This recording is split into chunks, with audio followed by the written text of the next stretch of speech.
সাল্লি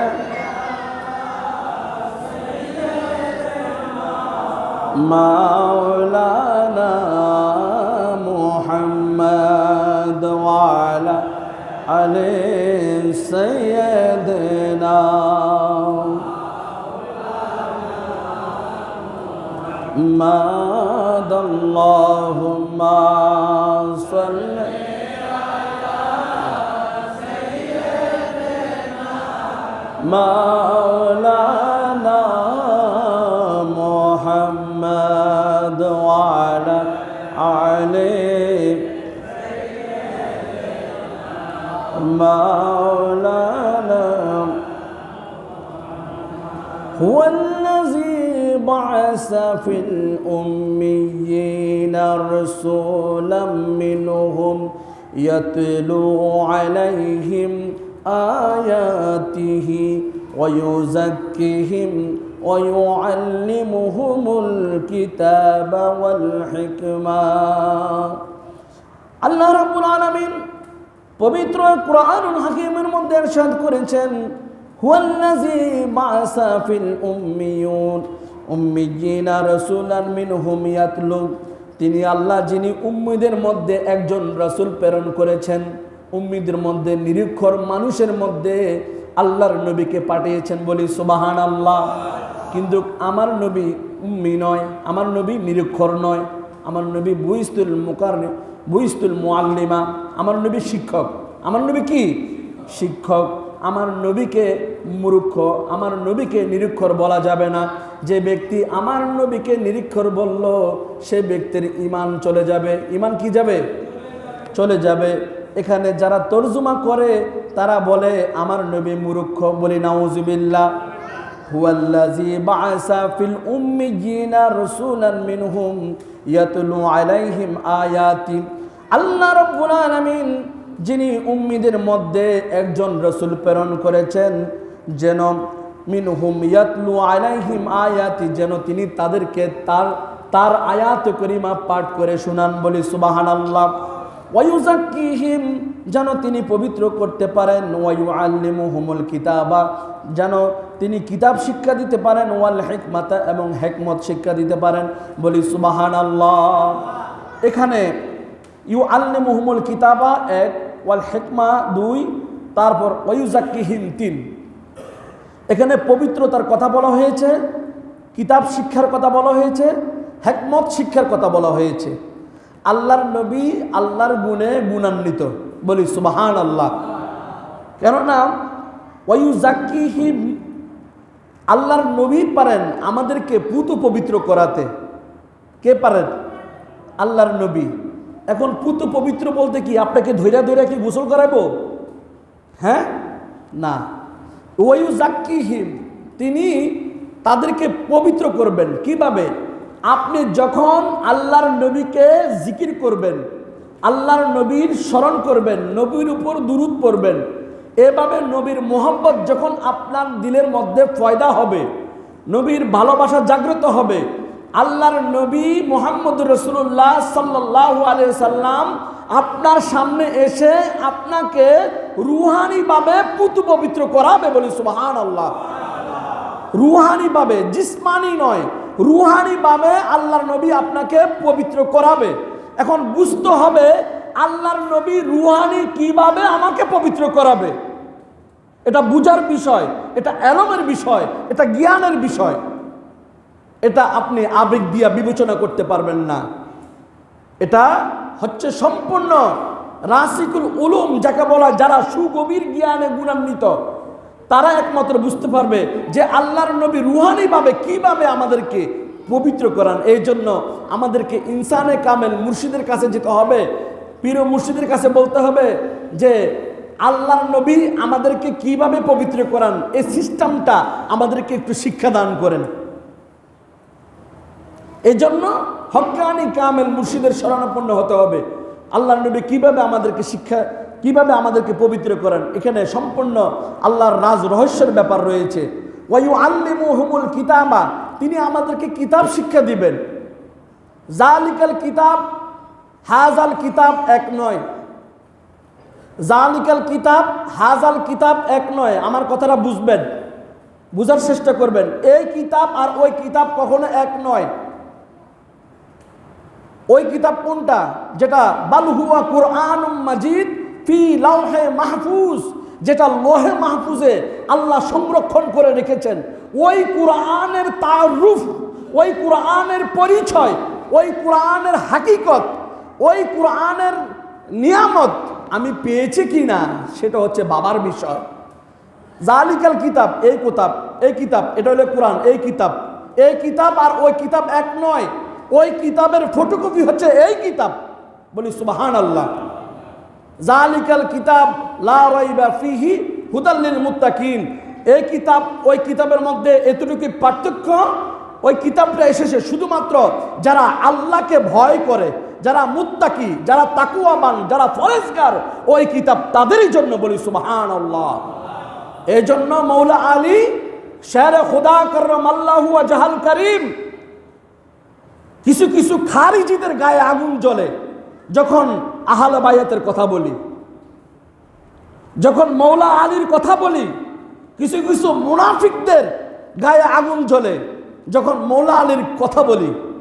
হযরত মৌলা আলী বলেছেন যে এটা হচ্ছে নির্বাক কোরআন, আর আমি হযরত আলী হচ্ছি সবাক কোরআন। বলি সুবহানাল্লাহ। এখানে ইনসানে কামেল মুর্শিদের কাছ থেকে আপনারা জিজ্ঞাসা জেনে নেবেন যে বাবাজান, যে নির্বাক কোরআন আর সবাক কোরআনের মধ্যে তফাৎ কি, পার্থক্য কি, সেটা তো আমি বুঝি না। এত বছর দরবারে গেলাম, নির্বাক কোরআন সবাক কোরআন বুঝি না, তাহলে এটা কিসের তরিকা অর্জন করলাম, কিসের তরিকা গ্রহণ করলাম? মৌলা আলী, আমরা যদি বেলায়েত মানি তাহলে মৌলা আলীকে মানতে হবে। মৌলা আলী ছাড়া তো কোনো আল্লাহর ওলিরা মুরিদ করে না, করায়? আসছে কার থেকে? মৌলা আলী থেকে। বেলায়েত আসছে কার কাছ থেকে? মৌলা আলীর পারমিশন ছাড়া পীর আলী চলে না, মৌলা আলী থেকে তো আসছে। তাহলে ওয়ায়ুআল্লিমুহুমুল কিতাবা, কোন কিতাব, কোন কিতাব, এটা আমাদেরকে জানতে হবে। তারপর বলতেছে ওয়াল হিকমা, এবং আল্লাহর নবী আমাদেরকে হিকমত শিক্ষা দেওয়ার জন্য এসেছে। এখন সাহাবায়ে কেরাম নাই, আমরা কিভাবে জানবো? আমরা জানবো ওলি আল্লাহর কাছে। কার কাছে গিয়ে? ওলি আল্লাহর সান্নিধ্যে গিয়ে আমরা এখন জানবো যে ইউআল্লিমুহুমুল কিতাবা, কোন কিতাব শিক্ষা দেওয়ার কথা বলা হয়েছে, হিকমত, কোন হিকমত, ওয়ুযাক্কিহিম, কেমনে পবিত্র করায়, এটা পীর ও মুর্শিদের কাছ থেকে আমাদের জানা অতীব প্রয়োজন। ঠিক কি না? এটা জেনে নেবেন। তারপর যে ব্যক্তি আল্লাহর নবীকে বিশ্বাস করবে না সে কাফের। সে কি? সে কাফের, সে কাফের। ফামান লাম ইউমিনু বিহি ইয়াকুন কাফিরান। যে ব্যক্তি রাসূলুল্লাহকে অস্বীকার করলো, ঈমান আনলো না, সে কি? কাফের। এখন নফল মানেন, মিলাদুন নবী মানি না, রোজা মানি, জুলুস মানি না, নামাজ মানি, মিলাদ কিয়াম মানি না, তো কেমন হইল? আপনারা কথা বলেন। আল্লাহ মানেন, আল্লাহ সব কিছু মানেন, কিন্তু নবীজের বেলায় মানেন না, মানেন না, মানেন না, কেন? এটা কোন ধরনের অ্যালার্জি? এটা কোন ধরনের অ্যালার্জি যে নবীর কথা বললে আপনি মানেন না, জুলুস আসলে আপনি মানতে চান না, মিলাদ কিয়াম মানেন না? এটা কোন ধরনের কথা? যে সেটাও ঈমানের একটা অংশ। সেটা কি? ঈমানের কি অংশ? যেমন আল্লাহর নবীর শুভ আগমন উপলক্ষে আল্লাহ বলতেছে যে তোমরা আনন্দ উৎসব করো। কি করো?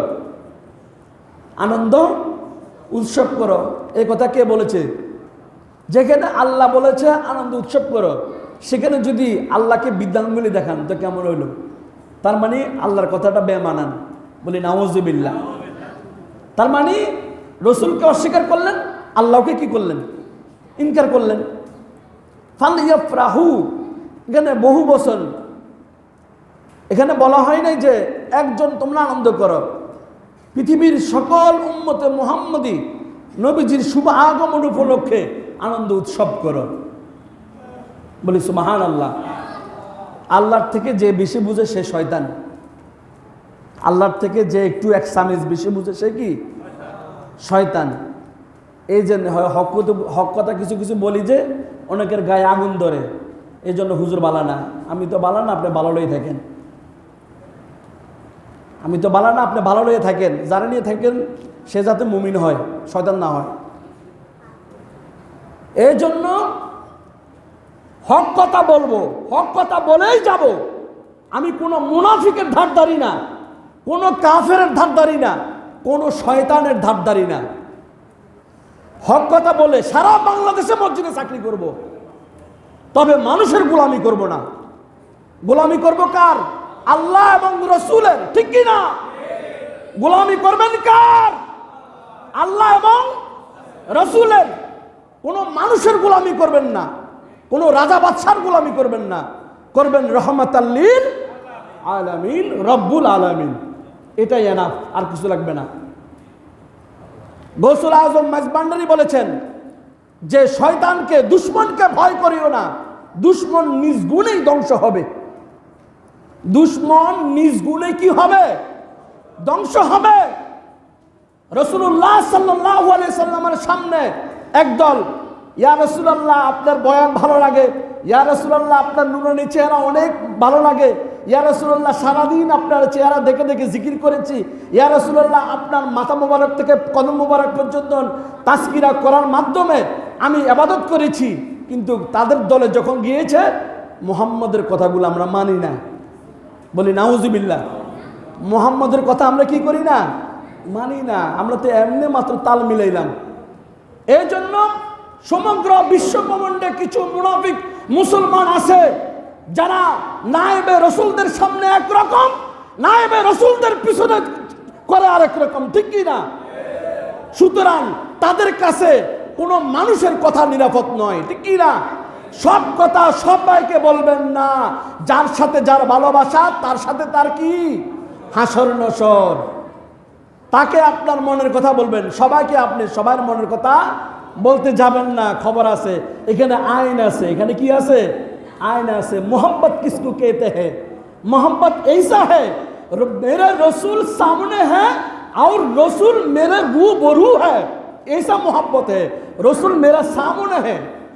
जे मुमिन भाबबे जे रसूल आमार सामने, ওই মুমিনকে কোনো মুনাফিক টক্কর দিতে পারে না, ঠিক কি না?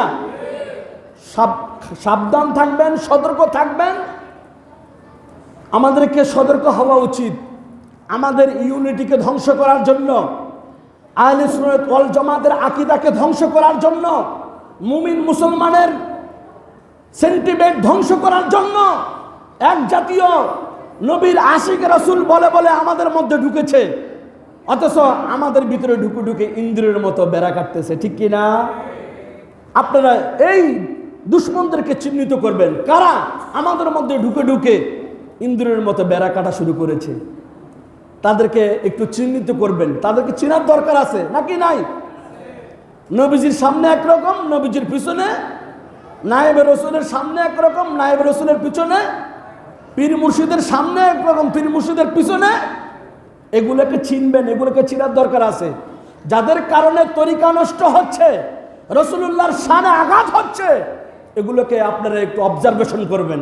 এগুলোকে আপনারা সিসি ক্যামেরার মধ্যে রাখবেন, যাতে তারা আপনার ইমানকে, আমার ইমানকে ধ্বংস করতে না পারে।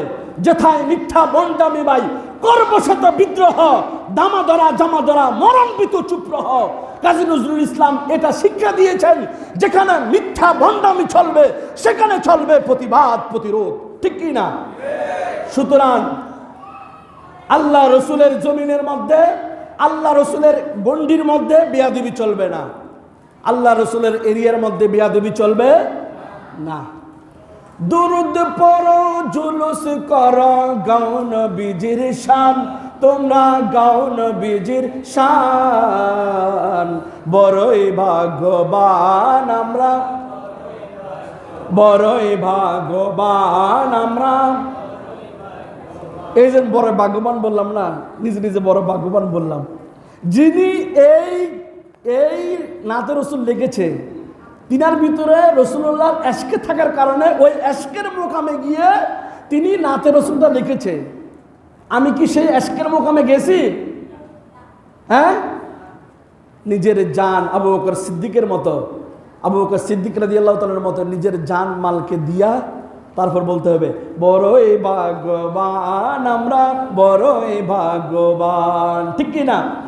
আল্লাহ নিজের নূর হইতে বানাই যাহা রে, তাহার উম্মত করলো আল্লাহ আমরা সবারে, আমরা সবারে। শেষ নাই শুকর করলে জীবন বর কেমন হেসান, বড়ই ভাগ্যবান আমরা, বড়ই ভাগ্যবান আমরা। যার উসিলায় বানায় আল্লাহ জমিন ও আসমান, যার উসিলায় বানায় আল্লাহ জমিন, তাহার উম্মতের আর কিসের পেরেশান, কিসের পেরেশান। পেয়েছে ঈমান হলাম মুসলমান, কি করবে শয়তান, বড়ই ভাগ্যবান আমরা, বড়ই ভাগ্যবান, বড়ই ভাগ্যবান আমরা। শয়তান যত চক্রান্ত করে কোনো চক্রান্ত কাজে আসবে না। আমরা আমরা ইমানের প্রতি অটল থাকতে হবে, নবীজির প্রতি ইমান অটল রাখতে হবে। এমনভাবে ইবাদত করো যাতে তুমি আল্লাহকে দেখতে পাও। আল্লাহকে যদি তুমি না দেখো মনে করবা আল্লাহ তোমাকে দেখতে আসে। আল্লাহ তোমার সঙ্গে আছে, আল্লাহ তোমায় দেখিতাছে, আল্লাহ তোমার সঙ্গে আছে, আল্লাহ তোমায় দেখিতাছে। বিশ্বাস করিয়া জপয় আল্লাহ, দমে দমে জপরে মন, হো আল্লাহ আল্লাহ আল্লাহ, দমে দমে। পের হাজিরিন, এই জন্য আল্লাহ বলেছেন ইন্না আরসালনাকা শাহিদাও ওয়া মুবাশশিরাও ওয়া নাযীরা, যে ইন্না মানি এটা হচ্ছে হরফে মুসাব্বা বিল ফেল। রসুলের সামনে রসুল্লাহ সাল্লাল্লাহু আলাইহি সাল্লামের নামের আগে ইন্না যখন আসবে তখন বুঝতে হবে নিশ্চয় আল্লাহ আমার নবীর প্রতি কি অটল, আল্লাহ আমার নবীর প্রতি কি অটল, নবীজি আল্লাহর প্রতি কি অটল। বিশ্বাসটা তেমন। ইন্না হরফে মুসাব্বা বিল ফেল, ইন্না আরসালনাকা শাহিদা, আমি হে হাবিব আমি আপনাকে পাঠিয়েছি সাক্ষ্যদাতা হিসাবে। ঈসা আলাইহিস সালাম, মূসা আলাইহিস সালাম, তিনাদের যুগে যত উম্মত রয়েছে তিনাদের জন্য হযরত ঈসা আলাইহিস সালাম সাক্ষী, মূসা আলাইহিস সালামের যুগে মূসা আলাইহিস সালাম উম্মতের জন্য সাক্ষী, আখিরে নবী মুহাম্মদুর রাসূলুল্লাহ সাল্লাল্লাহু আলাইহি সাল্লামের উম্মতের জন্য আল্লাহর নবী সাক্ষী। বলি সুবহানাল্লাহ। কেননা আমার নবী আমার জন্য কি সাক্ষী। ইন্না আরসালনাকা, আমি প্রেরণ করেছি শাহিদান, সাক্ষী রূপে। তাকে আমার নবীকে মুবাশশিরা, এবং শুভ সংবাদদাতা হিসাবে, জান্নাতের যারা বসবাস করবে শুভ সংবাদদাতা হিসাবে আল্লাহর নবীকে পাঠিয়েছেন। ওয়া নাযীরা, এবং ভয় প্রদর্শনকারী রূপে আল্লাহর নবীকে পাঠিয়েছেন। আল্লাহর নবী ভয় দেখাতে পারে, আল্লাহর নবী শুভ সংবাদ দিতে পারে, আল্লাহর নবী পুত পবিত্র করাতে পারে, আল্লাহর নবী কিতাব শিক্ষা দিতে পারে, আল্লাহর নবী হিকমত শিক্ষা দিতে পারে। তারপর আল্লাহর নবী আপনার আমাদের উম্মতের জন্য সাক্ষী দিতে পারে। এগুলো সমস্ত কার গুণাগুণ? আল্লাহর গুণাগুণ। কার গুণাগুণ? আল্লাহর গুণাগুণ। এই গুণাগুণগুলো আমার আল্লাহ নবীর মধ্যে ঢেলে দিয়েছেন, বলে সুবহানাল্লাহ। তাহলে আমরা কেন নবীর জন্য ত্যাগ স্বীকার করবো না, নবীর জন্য খরচ করব না? নবীর জন্য ত্যাগ স্বীকার করতে হবে। বাবা কে কি বলে, হ্যাঁ, এগুলো দেখার বিষয় না। আমি কি করি রাসূলুল্লাহর জন্য, এটা হলো মুখ্য বিষয়। আপনি কোন জায়গায় কি বলেছেন, মাকারু ওয়া মাকারুল্লাহি ওয়াল্লাহু খায়রুল মাকিরিন, আপনি কোথায় কি বলেছেন, কোথায় কিসের আলোচনা হয়েছে, কয়জনে হয়েছে, সমস্ত কিছু এভিডেন্স আল্লাহর কাছে আছে নাকি নাই? আমার নবীজির কাছেও আছে। এই জন্য নবী হচ্ছে সতর্ককারী।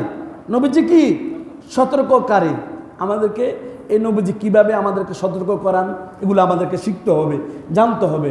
আল্লাহ তাআলা আমাদেরকে বুঝার তৌফিক দান করুক, বলি আমিন। তারা বলতেছেন লিতুমিনু বিল্লাহি ওয়া রাসূলিহি, এই তোমরা আল্লাহ তার রসুলের প্রতি বিশ্বাস করো, ঈমান আনো। কার প্রতি? আল্লাহ এবং রসুলের প্রতি। ওয়া তুআজ্জিরুহু ওয়া তুওয়াক্কিরুহু, এবং আল্লাহর নবীকে সাহায্য করো। আচ্ছা, আল্লাহর নবীকে সাহায্য করার কি দরকার? নবীজি নিজেই তো রহমাতাল লিল আলামিন। এখানে আল্লাহ বলেছেন আল্লাহর নবীকে কি করো? সাহায্য করো। এটা আল্লাহর হুকুম, এটা আল্লাহর কি হুকুম। হুকুম মানতে হবে। হুকুম অমান্য করলে তাহলে কি হবে না? আল্লাহ মানা হবে না। আল্লাহর হুকুম হচ্ছে আল্লাহর নবীকে কি করা? সাহায্য করা। কেন সাহায্য করব? আল্লাহর নবী যাতে ইসলামটাকে বেগবান করতে পারে, যাতে সকল ধর্মের চাইতে ইসলাম ধর্মটা সকলের উপরে, এটা আল্লাহর নবী যাতে গর্ব করতে পারে। এজন্য আল্লাহর নবীকে সম্পদ দিয়া, টাকা দিয়া কি করতে হবে? সাহায্য করতে হবে। এখন নবী থাকতে এই কথা বলা হয়েছে। এখন নবী মদিনা শুয়ে আছে, তার মানে এটাই আপনি বুঝতেছেন। এখন টাকা দিলে দিলাম, না দিলে নাই। এখন কি নবী নাই? কথা কয় না, কথা কয় না। নবী কি এখন নাই? এখন যদি নবী না থাকতো তাহলে মিলাদুন নবী জুলুস বাইরে হয় কেমনে? এখন যদি নবী না থাকতো তাহলে নবীর উপরে সারা বছর সারা মাস নবীর উপরে দুরূদ পড়া হয় কেমনে? নবীজি জিন্দা বলেই তো নবীর উপর দুরূদ প্রেরণ করা হয়। নবীজি হায়াতুন নবী বলেই তো নবীর উপর দুরূদ পড়ানো হয়, ঠিক কি না? দুরূদ পাঠ করা হয়, নবীর উপরে দুরূদ পৌঁছানো হয়। আমার নবী জিন্দা আছে বলেই। কোনো ব্যক্তি যদি বলে আমার নবী মাটির সাথে মিশে গেছে, তার ইমানটা কি? তার ইমান আবু জাহেলের ইমান। তার ইমান কি? আবু জাহেলের ইমান। কেননা আবু জাহেল নবী থাকতে নবী চিনে না। আবু জাহেল নবী থাকতে নবী চিনে না। আল্লাহ এই আবু জাহেলদেরকে হেদায়েত করুক, বলে আমিন। পেয়ার হাজিরিন, এই জন্য আল্লাহ তাআলা বলেন যে ওয়া আনফিকু মিম্মা জাআলাকুম মুস্তাখলাফিনা ফীহি, যে তোমাদেরকে যে সম্পদ আমি দান করেছি এই সম্পদ থেকে কিছু ব্যয় করো। আমি তোমাদেরকে যে সম্পদ দান করেছি এই সম্পদ থেকে কি করো? ব্যয় করো। কার জন্য? আল্লাহ এবং রসুলের জন্য। ওয়া আনফিকু মিম্মা মুস্তাখলাফিনা ফীহি, যে তোমাদেরকে যে ধন সম্পদ দিয়ে যে আমি এত করলাম, হ্যাঁ সাহায্য করলাম, এই সম্পদ থেকে কিছু সম্পদ আল্লাহ রসুলের জন্য ব্যয় করো। সামনে মিলাদুন নবী আসতেছে, আমরা কি ঘরে বসে থাকবো? হাত পা বন্ধ রেখে বসে থাকবো? টাকা পয়সা কামাইতে হবে না? খরচ করতে হবে না? টাকা পয়সা জমা করতে হবে না? হবে কি হবে না? তখন আমরা যদি আপনি এখন থেকে জমান 10 টাকা, 5 টাকা, 100 টাকা এইভাবে জমাতে থাকেন, হ্যাঁ ডিম চাউল এগুলো জমান, যখন মিলাদুন নবী আসবে তখনই খরচ করবেন। কার জন্য? কার জন্য? আল্লাহ রসুলের জন্য। কার জন্য? আল্লাহ রসুলের জন্য। নবীর চরণেতে সারা জীবন আমি, পিছনের ভাইয়েরা বলে না, সামনের ভাইয়েরা বলে, আর মানে নবীর প্রেম অর্ধেক নাকি? নবীর চরণেতে সারা জীবন আমি ভালোবেসে নূর নবীকে হৃদয় মাঝে ভরে রাখব। নবীর চরণেতে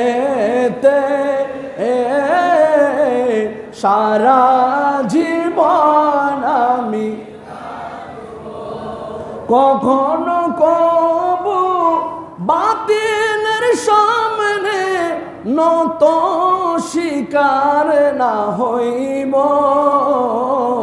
বাতিলের কাছে কখনো মাথা নত করব না, কাফিরের কাছে মাথা নত করব না, মুনাফিকের কাছে মাথা নত করব না, দুশমনের কাছে মাথা নত করব না, বেঈমানের কাছে মাথা নত করব না, আবু জাহেলের কাছে মাথা নত করব না।